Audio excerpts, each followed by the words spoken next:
Un cordial saludo a todos los oyentes de Radio María. Un día más, con la gracia del Señor, proseguimos el comentario del Catecismo de nuestra Madre la Iglesia.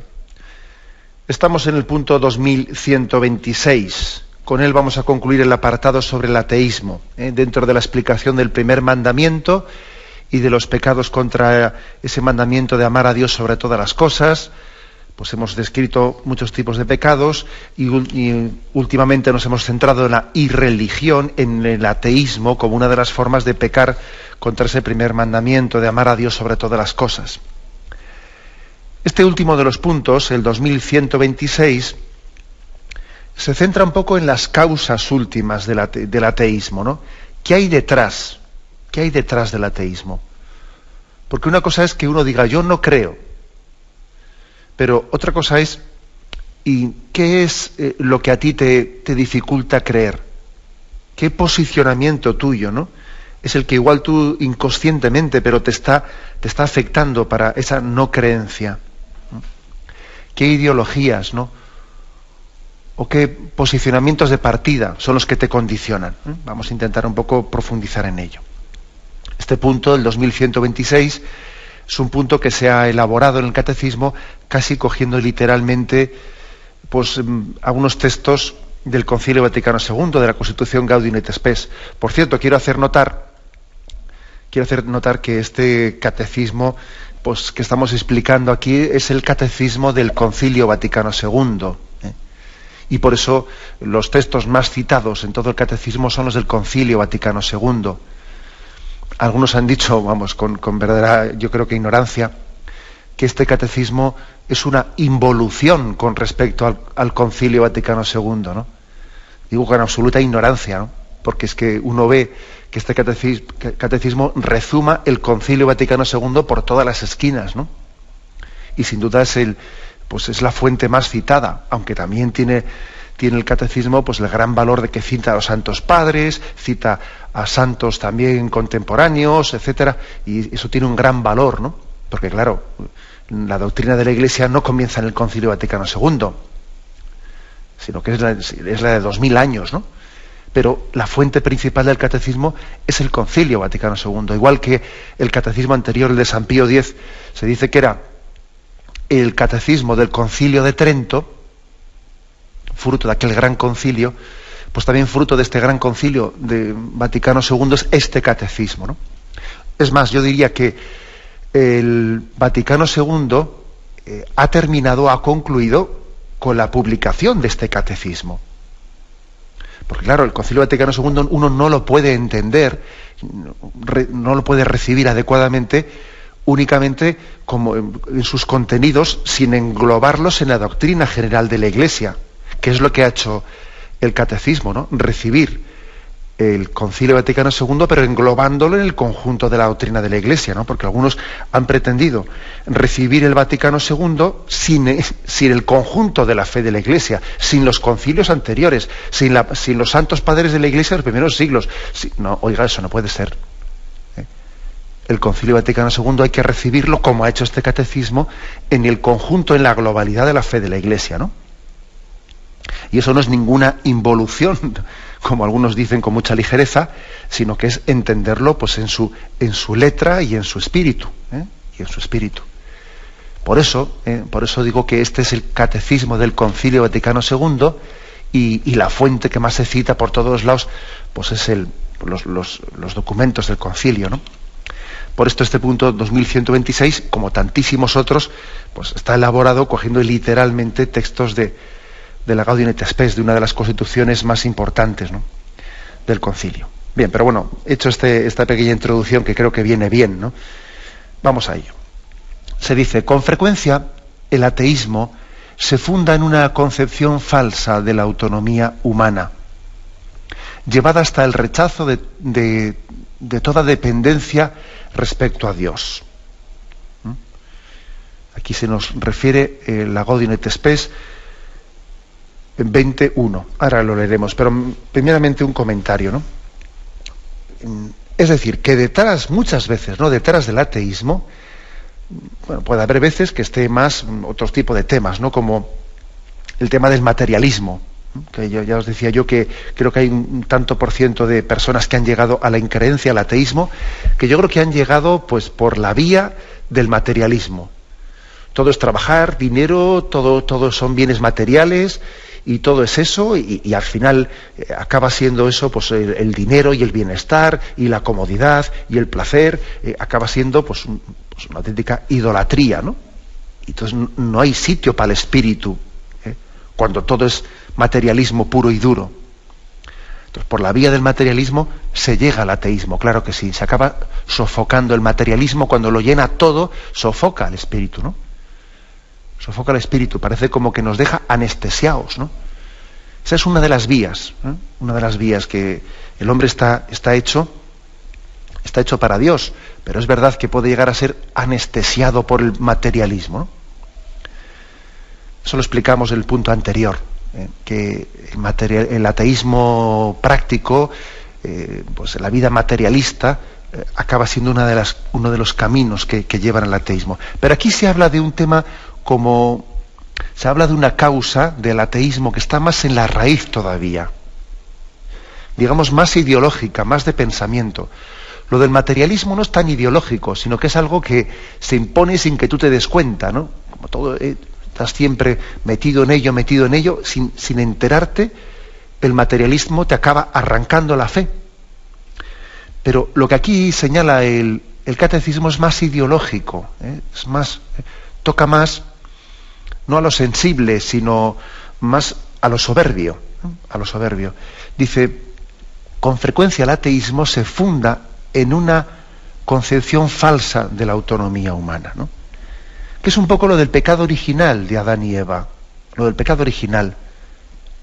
Algunos pretenden explicar el pecado original de Adán y Eva como si fuese una cuestión de ser tentados de placer. No. El pecado de Adán y Eva, si uno lo lee un poco y profundiza, y Juan Pablo II hizo una gran catequesis, ¿no?, sobre aquel pecado original, digamos, la raíz de aquel pecado no era tanto un pecado de placer, era un pecado de soberbia. Seréis como dioses si coméis de ese árbol, ¿no? Claro, es que Dios os ha dicho que no comáis de ese árbol porque a Él no le interesa, ¿no?, que haya otro, que nadie se haga Dios como Él. Dios no quiere tener contrincantes o rivales, ¿no? Solamente Él quiere ser Dios. Y claro, por eso quiere que vosotros no comáis de ese árbol, ¿no? Pero el que coma de ese árbol será como Dios. Entonces, Satanás tiene la astucia de presentarle a Adán y Eva, de presentarle a Dios como enemigo de su grandeza. Dios no quiere que tú seas grande, ¿sabes?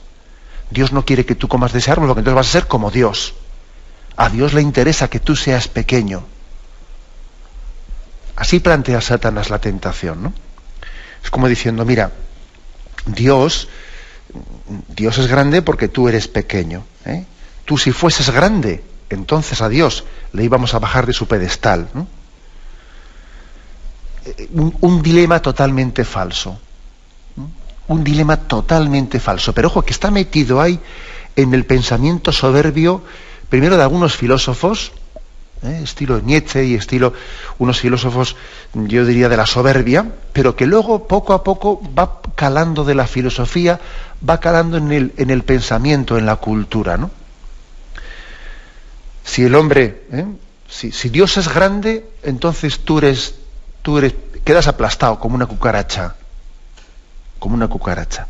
Luego, para que tú seas grande, lo que hay que hacer es quitar a Dios. Entonces tú eres grande. Es tremendo, ¿no?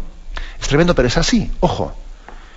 Y uno dice, bueno, yo no había escuchado nunca una burrada como esa. Bueno, ojo, a veces las cosas no se dicen tan explícitamente, por eso también viene bien el explicitarlas, pero detrás de muchas actitudes está esto escondido. Está esto escondido. Claro, parece que si Dios es grande, entonces ¿qué pasa? ¿No? Claro, Dios es grande y tú eres una cucaracha, ¿no?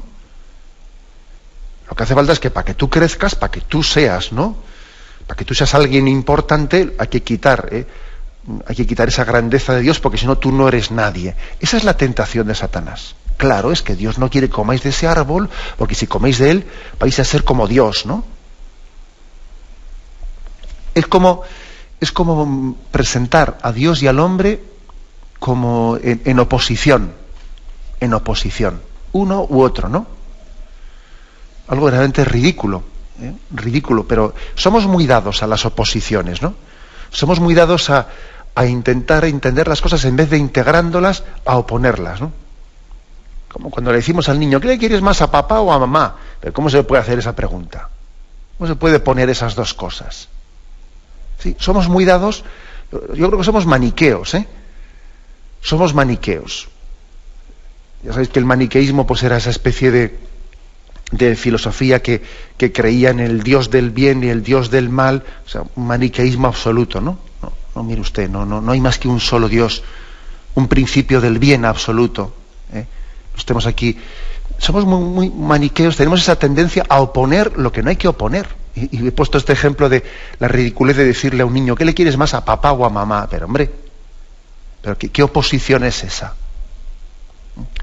Y esto es lo mismo, ¿no? ¿Quién es grande, Dios o el hombre? Pero ¿por qué para que el hombre, para subrayar la grandeza del hombre, hay que disminuir a Dios? Pero ¿qué absurdo es eso? ¿Qué pasa? ¿Que para que un hijo sea grande hay que eliminar al padre o qué? Es que es así, literalmente, como esta sociedad o esta cultura secularizada o laicista, ¿no? Plantea la cuestión. Es decir, lo que aquí se presenta es un error, es una tentación muy grande la de presentar la autonomía humana contrapuesta con la grandeza de Dios. Se nos refiere aquí en el Catecismo, se nos refiere también a un punto anterior que fue el 396, en el que se da una respuesta a esa tentación, ¿no?, del pecado original. Allí se decía, Dios creó al hombre a su imagen y lo estableció en su amistad, criatura espiritual, el hombre no puede vivir esta amistad más que en la forma de libre sumisión a Dios. Esto es lo que expresa la prohibición hecha al hombre de comer el árbol del conocimiento del bien y el mal, porque el día que comeréis de él, morirás. O sea, es decir, se hace la interpretación correcta aquí, el Catecismo, de aquel pecado original. O sea, es decir, el hombre ha sido creado a imagen y semejanza de Dios y ha sido establecido en su amistad. El hombre tiene una relación de amistad con Dios. ¿Qué supone la amistad? La amistad supone la libre sumisión. Claro, el tener amistad supone que yo libremente me estoy sometiendo a otra persona. Por ejemplo, vamos a ver, el matrimonio. El matrimonio es una libre sumisión. Claro, es que amar supone libremente someterse por amor. En el matrimonio existe una libre sumisión. Es más, hay personas que por no someterse a nadie, por no ligarse a nadie, pues prefieren renunciar a amar, porque saben que si amas, claro, pues entonces tu proyecto de vida está conjugado. No eres tú, somos nosotros, que es distinto, ¿no? Es un proyecto conjunto de amor. Luego, la relación con Dios es parecido a lo del matrimonio, o parecido a la amistad, o parecido a la relación paterno-filial, ¿no? Es una libre relación de amor. Pero claro, supone en esa opción de libre de amistad, supone una sumisión libre por amor. ¿Esto va en contra de la autonomía humana? No, en absoluto va en contra de la autonomía humana, porque Dios no se te impone, Dios se te propone, y libremente te está tocando a la puerta del corazón, y te está diciendo, ¿se puede pasar? ¿Me abres la puerta de tu corazón? Es impresionante ver la humildad de Dios, ¿no? Pero vuelvo a leer este punto del Catecismo, al que nos retrotrae, ¿no?, aquí el 396, Porque sabéis que el catecismo a veces cita, en los costados, cita algunos puntos anteriores para consolidar las cosas, ¿no? Dice, criatura espiritual, el hombre no puede vivir esta amistad más que en la forma de libre sumisión a Dios. Esto es lo que expresa la prohibición hecha al hombre de comer del árbol del conocimiento del bien y del mal. O sea, cuando Dios le dice no comas de ese árbol, ahí se está refiriendo no a que te quita autonomía, no a que te quita libertad, sino que tu relación de amor con Dios, tu ser hijo de Dios, tu ser amigo de Dios, o tener esa relación esponsal con Dios, esa relación tienes que asumirla en una libre sumisión, porque el amor se liga de una manera que lógicamente supone una sumisión a la persona amada. Igual que también Dios se somete a nosotros, O sea, también Dios, que es todopoderoso, cuando decide amarnos libremente, también Dios se somete a nosotros. No sé si esto lo hemos pensado una vez. Aquí se habla mucho de que, claro, es que esa relación con Dios me quita libertad a mí, me quita libertad. ¿Y a Dios? ¿A Dios no le quita libertad? Me refiero en el sentido popular de la palabra, no en el sentido, por supuesto que a Dios no le quita libertad, y ni tampoco a nosotros nos quita libertad, la relación con Dios. Pero hablemos ahora en el sentido popular del tema, ¿no? Claro, es que si seguir a Dios y seguir la religión, a mí me quita libertad. ¿Y a Dios? ¿A Dios no le liga con nosotros de manera que Dios se ata a nosotros? Es que Dios no se ata a nosotros. Dios se ata a nosotros, por supuesto, y bastante más que nosotros a Él. Dios se ata a nosotros en sus designios de amor, en sus designios de salvación, y que tiene que tener la santa paciencia de estar esperando nuestra respuesta, y que ahora le digamos que no, le peguemos un portazo, y ten paciencia con nosotros todavía, y que mande sus profetas, y los profetas no somos lo que debiéramos de ser. ¿Es que Dios no se ata con nosotros? ¿Es que la libre relación de amor acaso no nos condiciona, pero no solamente a nosotros, y a Dios no le condiciona? ¿O qué? En eso no hemos pensado nunca, ¿no? No hemos pensado en lo que Dios llega, lo que supone para Dios, ¿no?, de atadura. Ahora, es una atadura hecha por amor, por eso no pierde la libertad Dios. Como es una atadura libre, hecha por amor, Dios no deja de ser libre. Pues nosotros lo mismo. Cuando mi relación de sumisión a Dios es una atadura libre, hecha por amor, no me quita la libertad. Igual que a Dios tampoco se la quita, ¿no? Esa atadura, pues, hecha libremente por amor con nosotros. Bien, tenemos un momento de reflexión y continuaremos enseguida. Continuamos en esta explicación del punto 2126, en la que se nos habla un poco de las raíces del ateísmo.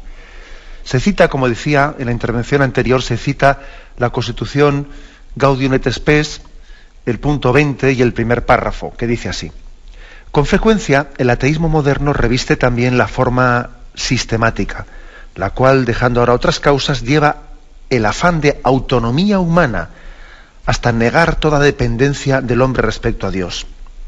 Los que profesan este ateísmo afirman que la esencia de la libertad consiste en que el hombre es el fin de sí mismo, el único artífice y creador de su propia historia, lo cual no puede conciliarse, según ellos, con el reconocimiento del Señor, autor y fin de todo, o por lo menos tal afirmación es completamente superflua. Es decir, luego dice una frase más, pero lo dejo aquí. Como que una de las causas del ateísmo es, claro, una concepción de la autonomía en la que la libertad es el fin de sí misma. El hombre no puede tener, ¿no?, otro fin distinto. Aquí va a empezar ahí una concepción de libertad errónea de partida, enfermiza. Es enfermizo el que una cosa se explique por sí sola, por sí misma, es enfermizo. Habéis, creo que yo he tenido también aquí ocasiones en más de un programa de subrayar esto, que hay una concepción errónea de la libertad, que la libertad se explica por sí misma y no por un objeto exterior a ella, ¿no? O sea, no responde a ninguna verdad la libertad. No responde a ninguna. Hay dos concepciones, fijaros. La verdad es que incluso, no me importa decirlo, que en entrevista, ¿no? En un libro entrevista que se le hizo al presidente de gobierno de España, al señor Zapatero, un libro entrevista hecho por un periodista gallego, llega un momento en el que se le pregunta a él, se le pregunta por sus creencias religiosas. Él dice que es agnóstico, etcétera, y fundamenta un poco su agnosticismo en base a esta idea que está muy extendida, ¿no? Pues también lo subrayo, como a veces hay ciertos laicismos que hay que entender en su raíz. Y él dice, ¿no? Dice el presidente del gobierno en esa entrevista, dice: no es la verdad la que nos hace libres, sino la libertad la que nos hace auténticos. O sea, él niega la frase de Jesucristo, por lo tanto, la frase de Jesucristo que está en el Evangelio de San Juan, ¿no? Jesús dice: la verdad nos hace libres. En esta entrevista, pues dice el señor presidente: no es la verdad la que nos hace libres, sino la libertad la que nos hace auténticos. Como veis, son dos concepciones bien distintas, la del cristianismo y la de este laicismo, ¿no? Dos concepciones distintas en las que parece que la libertad no tiene un fin, o sea, no hemos sido creados libres para conocer la verdad, o libres para amar, libres para servir al prójimo, libres para... no. Sino la libertad es, ¿para qué eres libre? Para elegir tú mismo, para hacer lo que te parezca, para autocondicionarte, para autodeterminarte. ¿Cuál es el fin de la libertad? Pues eso, ser libres, nada más, hacer lo que quieras, hacer lo que te venga en gana. Esa es una concepción de la libertad contraria, totalmente contraria al cristianismo. Eso de que a mí la libertad me hace auténtico. No, es la verdad la que me hace libre. Yo soy libre por algo y para algo. O sea, Dios me ha hecho libre para que conozca la verdad y para que me entregue ella. Y la libertad se puede utilizar bien o mal, y se utiliza mal cuando en vez de conocer con ella la verdad y entregarse al bien, pues el caso es que todo lo que puedo hacer, pues está bien hecho, ¿no? Es una concepción enfermiza de la libertad esta, y está muy extendida en nuestra cultura, y forma parte también de este ambiente secularizado laicista que tenemos.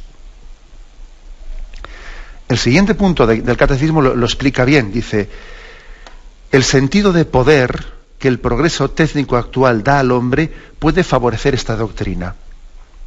Claro, existe como el único criterio es el progreso técnico. Si la ciencia puede hacer una cosa, entonces está bien. O sea, todo lo que la ciencia puede hacer, pues eso, el hombre es libre de hacerlo, ¿no? O sea, no hay ninguna verdad ni ningún bien al que esto tenga que responder.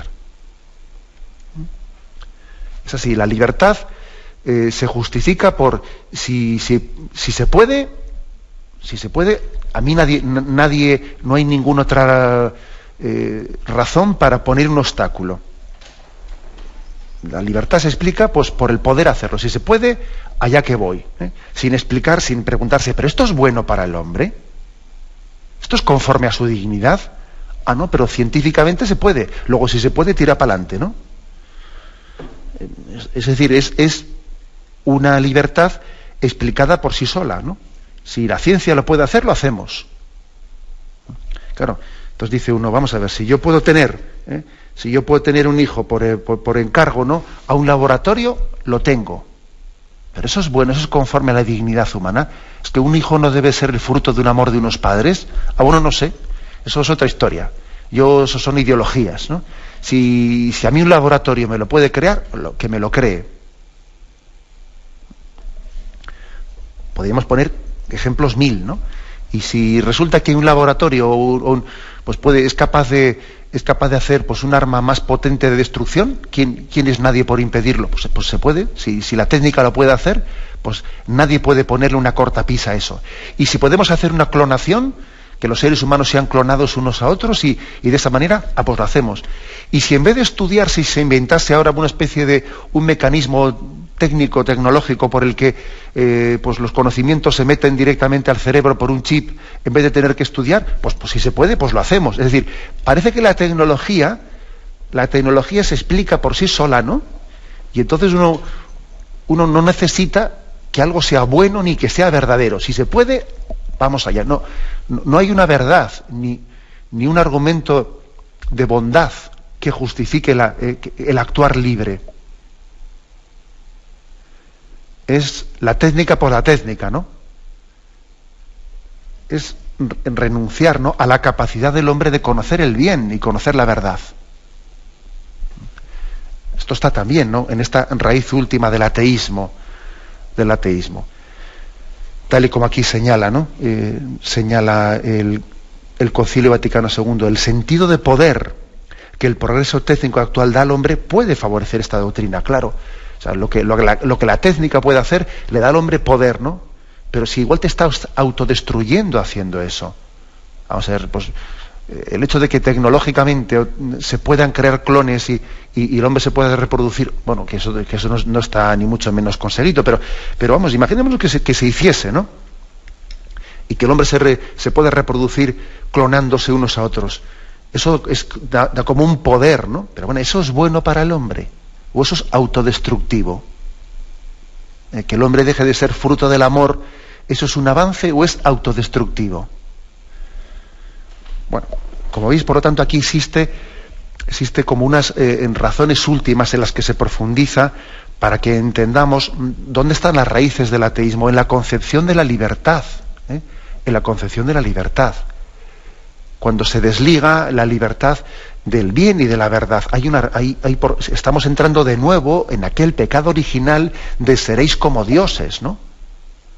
De seréis como dioses, porque se entiende que se presenta como que la sumisión a Dios, esa sumisión a Dios nos quita libertad, ¿no? Y nos quita autonomía, ¿no? Es la falsedad, ¿no?, de entender que la sumisión por amor, que el ser criatura de Dios le quita al hombre dignidad, cuando es así que le está fundamentando la dignidad. Vamos a verlo ahora mismo, pero tenemos primeramente un momento de reflexión. Continuamos en esta edición del Catecismo de la Iglesia Católica comentando el punto 2126. En él se habla de las causas últimas del ateísmo y en concreto de esa causa que es entender que la fe en Dios le quita autonomía al hombre, ¿no? Y aquí el Catecismo cita la Gaudium et Spes, el punto 21, el párrafo 3. Dice, sin embargo, el reconocimiento de Dios no se opone en ningún modo a la dignidad del hombre, ya que esta dignidad se funda y se perfecciona en el mismo Dios.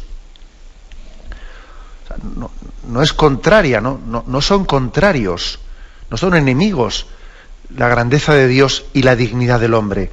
Todo lo contrario, se fundamenta y se perfecciona uno en el otro.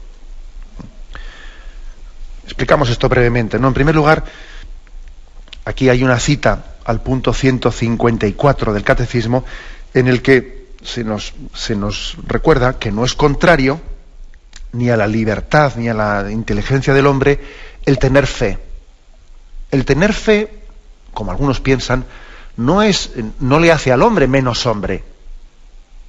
De hecho, en las relaciones humanas, pues tenemos muchos momentos en los que el hombre también tiene fe o sea, tiene que tener confianza en promesas, por ejemplo, en el matrimonio. El matrimonio también, cuando alguien hace esa promesa y ese compromiso de amor, también está teniendo un acto de confianza plena, ¿no?, en otro hombre. O sea, que va a ser contrario a la dignidad del hombre tener fe en Dios cuando nosotros en el mismo matrimonio estamos teniendo fe uno en el otro. En el matrimonio, de hecho, estás tú haciendo un acto de confianza en la otra persona. Anda que si confías en ella, cuando te comprometes con ella, ¿no? Hacer un proyecto de vida familiar. Tienen una comunión mutua que supone un acto de, podríamos decir entre comillas, de fe o de esperanza, de esperanza en esa persona. Pues si eso es plenamente digno y conforme con el hombre, pues hombre, habrá que decir que no cabe decir que tener fe en Dios sea poco maduro por parte del hombre. Claro que el hombre también necesita, ¿no?, tener esa fe y esa confianza en Dios, ¿no? Y esto aquí, dando un paso más, el Concilio Vaticano II, aquí citado, dice, es que Dios fundamenta y perfecciona la dignidad del hombre. Primero la fundamenta, porque Dios es el creador. Dios nos ha hecho su imagen y semejanza. Y el hombre es grande porque precisamente tiene esa imagen y semejanza de Dios, a diferencia del resto de la creación. Y hay una diferencia sustancial. Fijaros cómo es esto, que nosotros, hoy en día, los no creyentes están diciendo que el hombre es como el mono. Ahí tienes, proyecto Gran Simio. Sí, claro, si los simios son como hombres, entonces los hombres son como monos, ¿no? La cosa está bastante clara. Si están queriendo darles derechos humanos, ¿no?, a los simios, en ese proyecto aprobado, ¿no?, el 25 de junio, en el Parlamento español, entonces, ¿qué pasa? Si los simios son como hombres, entonces los hombres son como simios, ¿no? Fíjate tú, por no creer en Dios se llega a rebajar la condición, la dignidad de la condición humana. Se la acaba igualándola con el animal. Alguno dirá, no es así. Lo que se ha hecho ha sido igualar la condición del animal al hombre. Ya, pero si A es igual a B, B es igual a A. Luego, en el fondo, estamos rebajando la condición humana. ¿Por qué? Precisamente por haber negado a Dios como fundamento de la dignidad del hombre. Si el hombre no es imagen y semejanza de Dios, entonces te dicen, claro, es que el 98% de los genes del hombre son iguales que los del mono. Entonces somos como monos, ya. Te olvidas del alma, ¿no? Te olvidas del espíritu humano, que es el que nos hace absolutamente originales, ¿no? Curiosamente, por negar a Dios, se pierde la dignidad del hombre. Se le reduce a un mono. Es que es difícil tener un ejemplo más gráfico de a dónde llegan, o sea, a qué consecuencias llegan, ¿no?, el negar el principio de Dios como garante de la dignidad del hombre. Y dice aquí que Dios no solo es el fundamento de la dignidad del hombre, que también es su perfección. Claro, porque nuestra dignidad, claro, el hombre es digno, pero también es verdad que tenemos pues un montón de carencias y nos contradecimos a nosotros mismos y pecamos y no somos lo que quisiéramos ser, y etcétera, etcétera. Y Dios en Jesucristo al hombre no solo le ha creado, sino que le ha redimido. Y entonces el hombre está llamado a ser santo y a crecer en dignidad en Jesucristo. O sea, que no solo Él ha fundamentado nuestra dignidad, sino que nos la perfecciona. El hombre se va perfeccionando en la medida en que sigue a Jesucristo, para que sea más ese proyecto original en el que Dios le creó a imagen y semejanza a Dios, que luego fue borrado por el pecado o fue distorsionado por el pecado, ¿no? Luego Dios aquí se presenta como fundamento y como perfección del hombre. Cuando falta el fundamento, o sea, Dios como fundamento de la dignidad del hombre, y cuando falta la esperanza última, ¿qué es lo que ocurre? Bueno, pues ya lo estamos viendo. Ocurre que se pierden, ¿no?, que se pierden la razón última por la que el hombre es grande. Y entonces el hombre, si el hombre es un animal, pues es utilizado así y es tratado como si lo fuere. Es tratado como si lo fuere, ¿no? Entonces al hombre se le puede congelar, se le puede experimentar y se puede sacrificar embriones humanos. ¿Por qué? Pues porque se ha dejado de creer que sea una persona a imagen y semejanza de Dios. Fíjate, se rechazó a Dios por decir que teníamos que ser libres nosotros y autónomos, y por haberle rechazado acabas tú reducido a un objeto que puedes sacrificarlo para experimentar con él, como si fuese una cobaya, como si fuese una ratita en un laboratorio. Por haber negado a Dios has reducido al hombre a una ratita de laboratorio. Es difícil tener un ejemplo más claro de a dónde llega, ¿no?, pues esa negación de Dios, a perder la dignidad del hombre. Entonces el hombre, en vez de ser persona, imagen y semejanza de Dios, es una cosa, es un animal, un poco más evolucionado, un poco menos evolucionado, ¿no?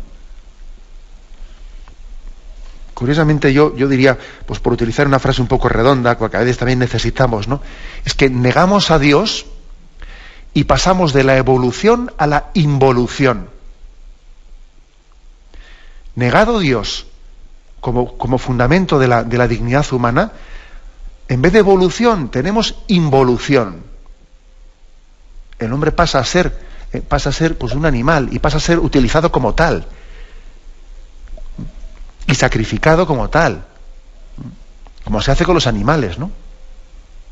Y curiosamente se pretende después dar un derecho a los animales que se niega a los hombres, ¿no? Pero vaya cacao, ¿no? Y todo proviene de la negación de la dignidad del hombre. Y al mismo tiempo, ¿no?, señala aquí que cuando negamos ya no solo el fundamento de dónde partimos, sino de a dónde vamos, ¿no?, de que la nuestra es una esperanza eterna, de que estamos llamados al cielo, estamos llamados a la plenitud. La negación de la esperanza eterna hace que el hombre pierda razones para luchar en esta vida por un mundo más justo. Por un mundo más justo. Pierde fuerza, pierde capacidad de esperanza. En vez de transformar el mundo, lo que hace es dejarse engullir por el mundo, dejarse absorber por él. El que tiene esperanza eterna no se deja absorber por este mundo.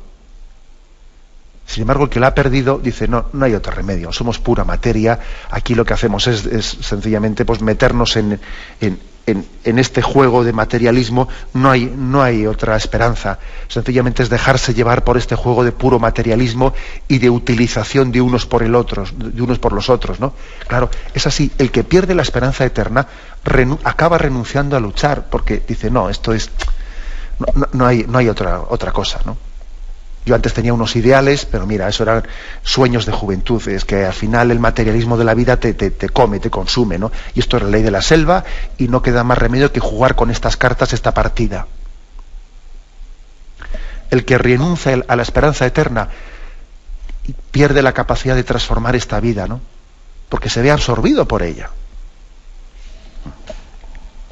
Luego, fijaros bien, ¿no?, como sí, este punto 2126 sí está dando en el quid de la cuestión.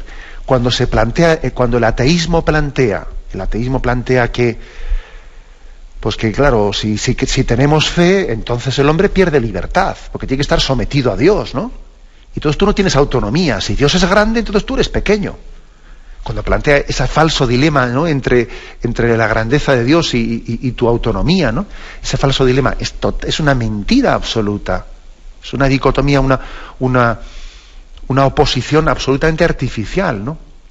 La grandeza de Dios es la garantía de la grandeza del hombre. Esa es la realidad. Hasta el punto que concluye este punto 2126 diciendo: la Iglesia sabe muy bien que su mensaje conecta con los deseos más profundos del corazón humano. Es decir, el deseo más profundo del corazón humano, ¿cuál es? Es amar, es amar. Luego, el mensaje del Evangelio, la fe en Dios, conecta con el deseo más profundo del hombre. Hemos sido creados por amor y para el amor. No somos frutos de una ciega evolución, ¿no?, de una materia que... No. Hemos sido creados libremente por amor. Dios, de la sobreabundancia de su amor, nos creó. Y nos ha creado para amar, para que crezcamos amando en esta vida, ¿no?, para que crezcamos dando lo mejor de nosotros mismos y para que esta vida nos prepare para un amor eterno en el cielo. Para que esta vida sea como un gimnasio, ¿no?, en el que, creciendo por el amor, en la vocación en la que Dios nos haya dado en esta vida, creciendo por el amor, madurando por el amor, nos preparemos para el amor en la vida eterna. Luego, esto no va en contra de la dignidad del hombre, como dicen los ateos, pero ¿cómo va a ir en contra? Es que esto engarza, esto responde a lo que es el deseo más natural que hay dentro del hombre. En el corazón del hombre hay un deseo natural del amor. Y la fe lo que hace es sencillamente ponerle unas letras mayúsculas a ese deseo del amor natural que igual está en minúsculas. Le pone unas letras mayúsculas, pero responde que al dedillo, vamos, como el zapato de la Cenicienta, que encaja perfectamente, ¿no?, en el pie, y dice, estaba hecho para ella. Este zapato era el de la Cenicienta. Así es también, ¿no?, el mensaje cristiano, que encaja perfectamente con el deseo del hombre de felicidad y de amor, con la vocación al amor para la que ha sido creado. Luego, ¿cuál es la conclusión? La conclusión es que es verdaderamente falsa, ¿no?, ese argumento del ateísmo, de que no se puede, que el hombre no puede ser digno y no puede ser maduro y no puede crecer si es un hombre religioso. Todo lo contrario. Hemos sido creados para Dios y nuestro corazón está inquieto hasta que no descanse en Él. Este es el mensaje que recibimos y lo dejamos aquí y damos paso a la intervención de los oyentes. Podéis llamar para formular vuestras preguntas al teléfono 917-107-700. 917-107-700. Sí, buenos días, ¿con quién le hablamos? Mariano, buenos días. Buenos días, adelante. Vamos a ver, usted ha hablado de Dios sobre de la libertad condicionada a nosotros, en lo humano. Y yo digo que se está defendiendo mucho el derecho de la vida desde su concepción, y evidentemente me parece bien. Pero hay un hecho que yo creo que es el más importante, que no se insiste o se habla poco, en estas campañas en general, y es como Dios está comprometido con el hombre, es decir, compromete su libertad, a poner desde el momento de la concepción en el ser el alma. Lo más importante que digo que es del ser. Ajeno a que este nuevo ser vaya a resultar bueno, malo, sano o enfermo. Esté aquí o esté en Patagonia. Y por otra parte, yo estoy totalmente de acuerdo con lo que ha dicho del tema de los monos. Es decir, yo me parece que es increíble que nuestros padres de la patria se sienten para discutir y considerar esto del mono pues muy parecido al ser humano. Es una estupidez, vamos, es un insulto al ser humano. Y respeto a todo el tema de los animales.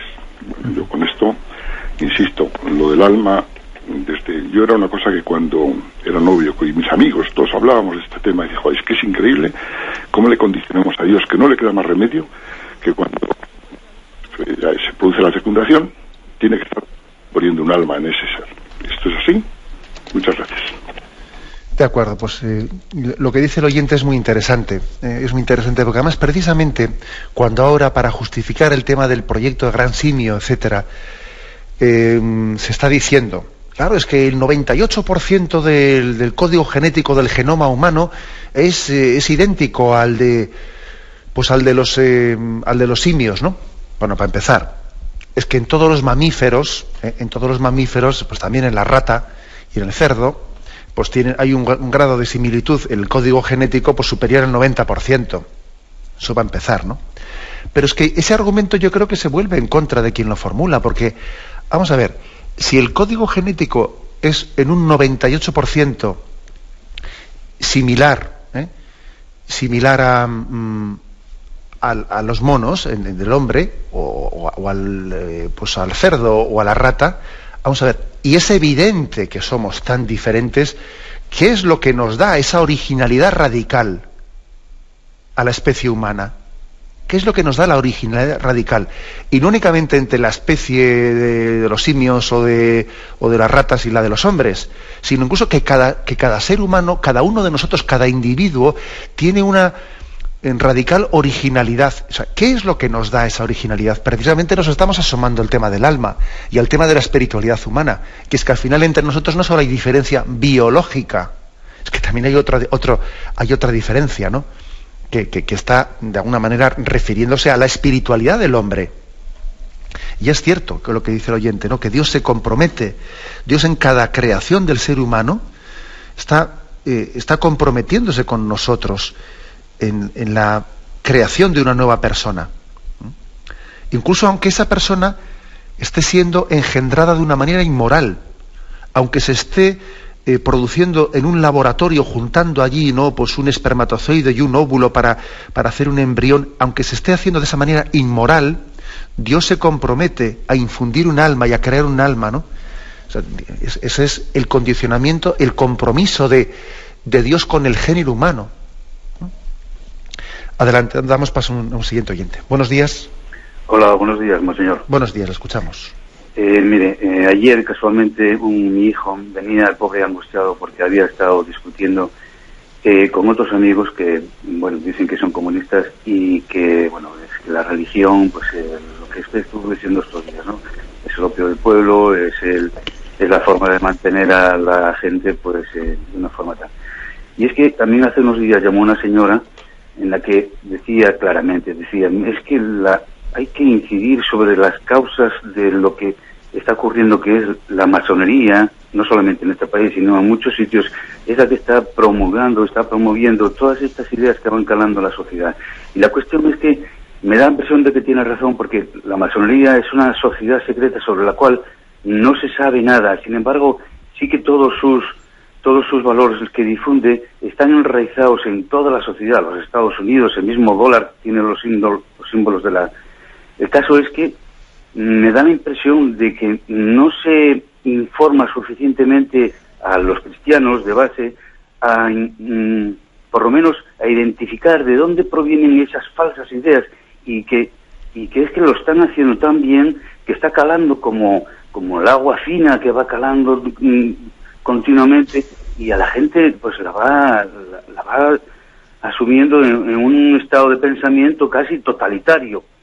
En fin, no sé, se puede hablar de que lo que decía usted, el archipiélago Gulag, 200 millones de muertos, los campos nazis, 4 millones de muertos, ahí están las razones, ¿no? El comunismo, el nazismo. Y pasa una cosa que, al parecer, en la masonería, en el grado 33, al parecer, cuando se llegan a los grados superiores, les hacen pasar un rito en el cual uno de ellos es pisar una Biblia y escupir un crucifijo. ¿Quién puede odiar tanto a la Biblia o a Jesucristo como el propio Satanás? Las mismas sectas satánicas, lo primero que promulgan es haz lo que quieras. Es lo que usted decía. Zapatero dice que la libertad nos hace libres, es al revés, según él. Pues es lo mismo que promulgan las sectas satánicas. ¿Por qué no se identifica de dónde provienen todas estas ideas? La masonería creo que está haciendo un trabajo, pero buenísimo para hacer calar todas estas falsas ideas. De acuerdo, gracias por su intervención. En primer lugar, una primera reflexión de cara a su hijo, ¿no? Y de cara a esa especie de discusión que él ha sostenido, ¿no? Con esos jóvenes que le afirman que la religión es el opio del pueblo. A mí me hace gracia esa expresión marxista de que la religión es el opio del pueblo, porque luego la práctica ha venido a demostrar que aquí el consumo de drogas es muy superior entre los jóvenes no creyentes. A ver, que se haga una estadística que está hecha por la Fundación Santa María. Índice de consumo de drogas entre jóvenes creyentes y no creyentes, entre jóvenes practicantes y no practicantes. Claro, cuanto menos fe se tiene, más agnósticos es, más se consumen drogas.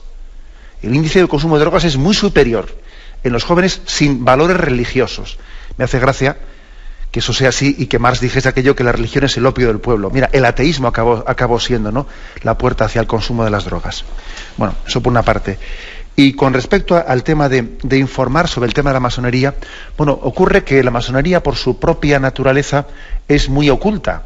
O sea, es decir, que entonces el grado, la capacidad que tenemos de conocimiento con exactitud, porque claro, hablar públicamente supone el tener no únicamente unas sospechas, sino supone tener datos fehacientes y contrastados, etcétera, etcétera, ¿no?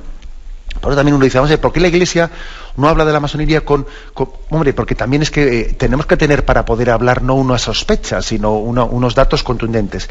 En cualquier caso, yo creo que lo fundamental no es de dónde se están fabricando estas ideas, ¿no? Si se están fabricando en una logia masónica en Estrasburgo, o se están fabricando en una internacional de un partido político, o se están fabricando, en el fondo, se fabriquen donde se fabriquen, son las que son.